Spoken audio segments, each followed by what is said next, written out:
Voyage numéro 34. Ma grand-mère bien-aimée. Tu as souvent regardé l'horizon, mais ton amour n'est jamais rentré à la maison. Février 2019. J'avais à cœur d'écrire un récit sur ma grand-mère, parce que l'enfance est le sol de notre vie d'adulte, et qu'il est précieux de garder en mémoire de jolis souvenirs vécus en présence de personnes que nous avons profondément aimées. L'amour que j'ai ressenti pour ma grand-mère lorsque j'étais enfant est resté gravé dans mon cœur, puisqu'après son décès, j'ai vécu des moments extraordinaires en sa compagnie. Elle est venue m'aider pendant les moments importants de ma vie. De temps en temps, je la voyais apparaître dans mes rêves. Et ensuite, une fois pendant la nuit dans le salon, elle était là, amusée, me donnant un conseil. Des années plus tard, elle est apparue dans ma chambre durant une période difficile. J'ai été étonnée de la voir assise près de moi sur le bord de mon lit, me prenant la main, le regard plein de tendresse, et me donnant pour mission de transmettre un message apaisant à une personne de ma famille. Une autre fois encore, je la vois chez mes parents pendant la nuit, regardant le ciel nocturne, surprise de l'entendre me parler de symboles, d'astres, d'alignements planétaires, de mathématiques et de portes de sortie auxquelles je n'avais rien compris. Le plus rigolo, c'est qu'elle affectionnait particulièrement mon mari, alors qu'elle l'a peu connu dans la vraie vie. Un jour, elle m'a dit une phrase étrange. « Je suis ta mère et ta grand-mère. » À cette époque, je n'avais pas saisi ce qu'elle voulait me dire.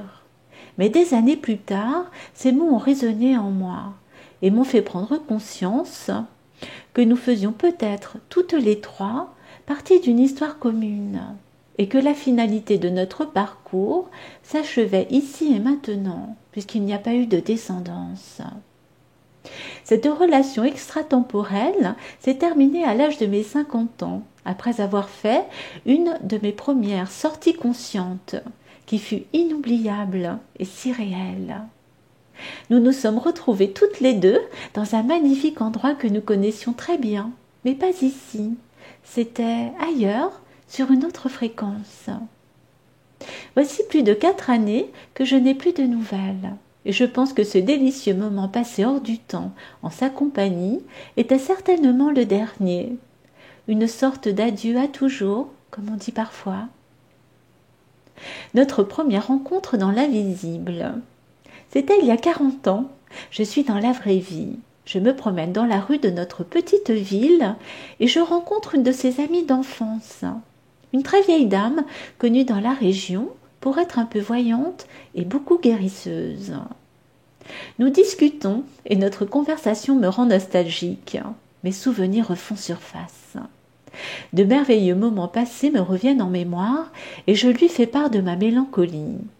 Cette dame m'explique que si le soir avant de m'endormir, je fais la demande de voir ma grand-mère, il y a de fortes chances qu'elle vienne me dire bonjour dans mes rêves, parce que les liens du cœur sont très forts. À l'époque, je suis jeune et sceptique, mais suffisamment ouverte d'esprit pour tenter la chose. Quelques jours plus tard pendant la nuit, je me réveille dans un rêve. Ce rêve est si réel. C'est merveilleux, mais quelle sensation étrange. J'ai compris par la suite qu'il s'agissait d'une sorte de projection de ma conscience dans mon imaginaire, qui n'est pas une sortie astrale. Mais aujourd'hui, cela me fait plutôt penser à une forme de programmation virtuelle, connectée à ma mémoire ou à ma psyché, comme un genre de technologie super sophistiquée, utilisée par mon soi pour me faire expérimenter et vivre certains scénarios. D'ailleurs, il s'en donnera à cœur joie dans mes futures expériences. Cette nuit-là, je me retrouve dans la maison de ma grand-mère, qui dans la vraie vie a été détruite depuis bien longtemps. C'est si doux de se retrouver dans cet endroit, parce que j'y ai plein de jolis souvenirs.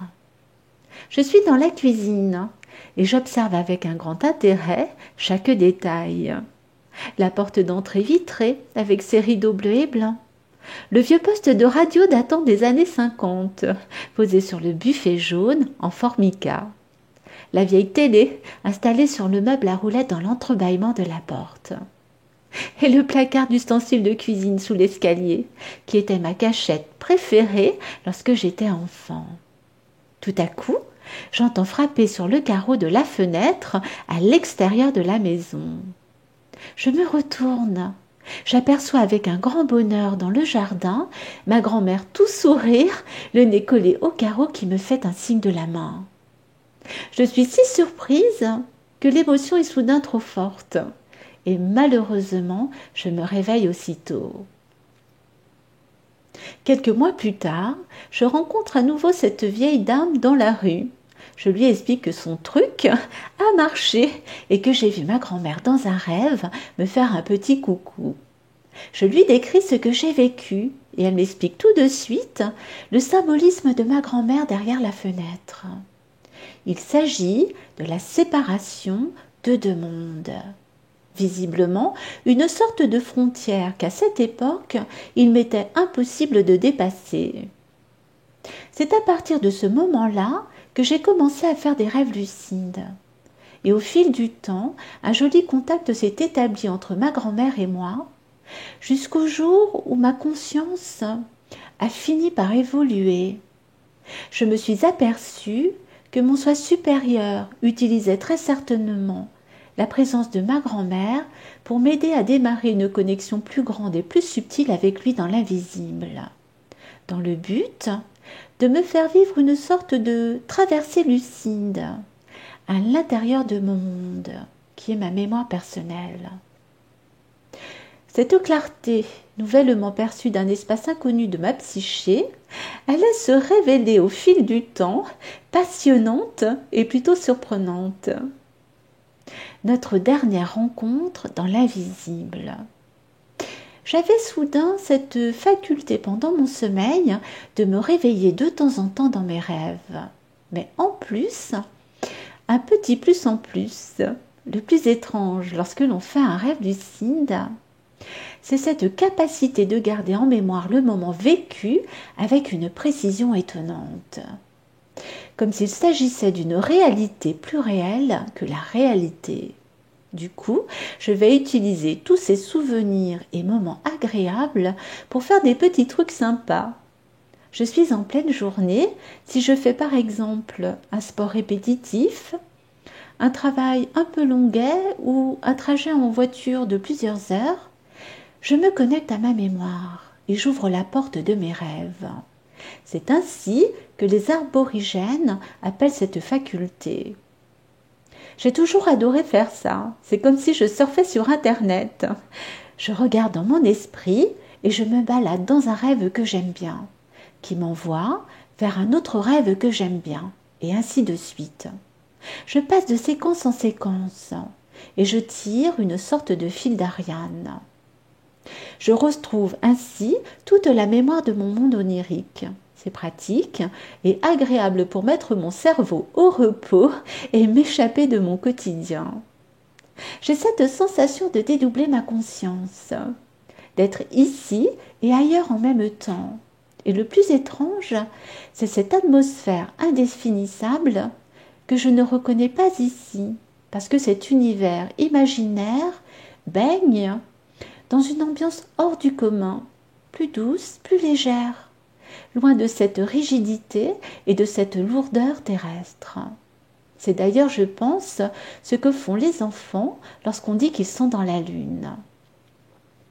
Il y avait dans ce monde un endroit que j'affectionnais particulièrement, une sorte de havre de paix, une grande et magnifique maison isolée dans un lieu inconnu qui apparaissait sans cesse dans mon sommeil durant mes nuits, comme s'il s'agissait d'une autre existence, loin d'ici.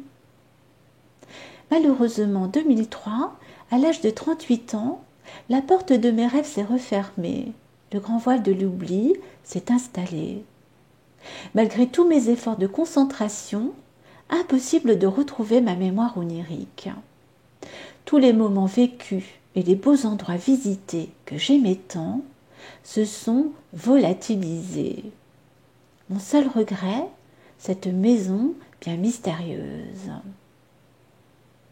Et puis un jour, 16 années plus tard, en février 2019, pendant la nuit, je me réveille en pleine conscience dans une magnifique maison. Comme c'est étrange. Elle est si grande que je peux voler à l'intérieur. Je commence mon exploration tout en sachant que je connais très bien cet endroit. Et pour cause, ma joie est immense. Il s'agit de la maison de mes rêves. Elle est si belle, si chaleureuse. Au rez-de-chaussée, la cheminée trône au milieu de l'immense salle à manger. Cette demeure est très amusante parce qu'elle ressemble à un véritable labyrinthe. Il y a des petits et des grands couloirs dans tous les sens et dans tous les coins. Je m'aventure partout et je redécouvre avec joie chaque pièce. Je m'envole là-haut au 2e étage vers la grande mezzanine toute vitrée qui est mon nid douillet, remplie de meubles, de tableaux, de tapis et de coussins qui me sont très familiers et qui donnent à l'endroit cette ambiance si chaleureuse.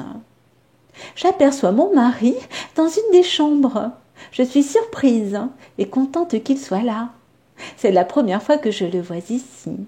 Je me dirige vers lui en flottant au-dessus du sol. C'est rigolo, c'est vraiment très étrange cette sensation de voler. Je me sens si légère et je suis étonnée parce qu'il me regarde en trouvant cela tout à fait normal, alors que lui, il a les pieds bien sur terre. Je décide de continuer ma visite. Je m'envole vers le 3e étage, puis je pars à toute vitesse tout en haut. Je veux revoir le grenier sous la charpente.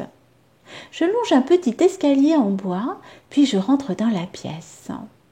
Les rayons du soleil qui traversent les lucarnes du toit éclairent faiblement le lieu.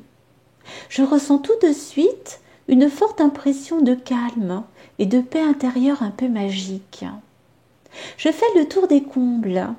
Je suis soudain intriguée par un 2e petit escalier étroit et très pentu, dissimulé derrière un rideau. Je regarde tout en haut et j'aperçois une étrange petite porte carrée en bois noir. Je suis comme une enfant, je n'ai aucun souvenir de cet endroit et je trouve cela trop mystérieux. Je monte à toute vitesse, je veux absolument ouvrir cette porte. Mais c'est impossible, elle est fermée et la clé a disparu. Comme je suis consciente de faire un voyage, j'essaie de traverser la matière avec mon corps non physique. Mais non, cela ne marche pas, la porte est bien solide. Tant pis, je reviens sur mes pas. Et là, un magnifique cadeau m'attend.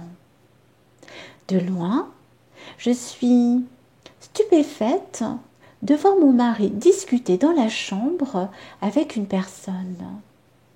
C'est bizarre, parce que plus je m'approche, et plus cette silhouette m'est familière.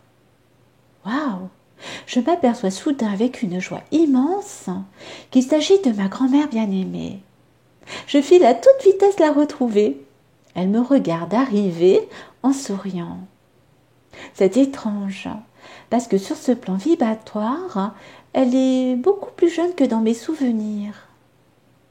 La surprise de me retrouver ici, en pleine conscience auprès d'elle, me scie littéralement. Je la serre très fort dans mes bras. Je suis si heureuse de la revoir que je prends le temps de regarder son visage dans les moindres détails pour mieux m'en imprégner.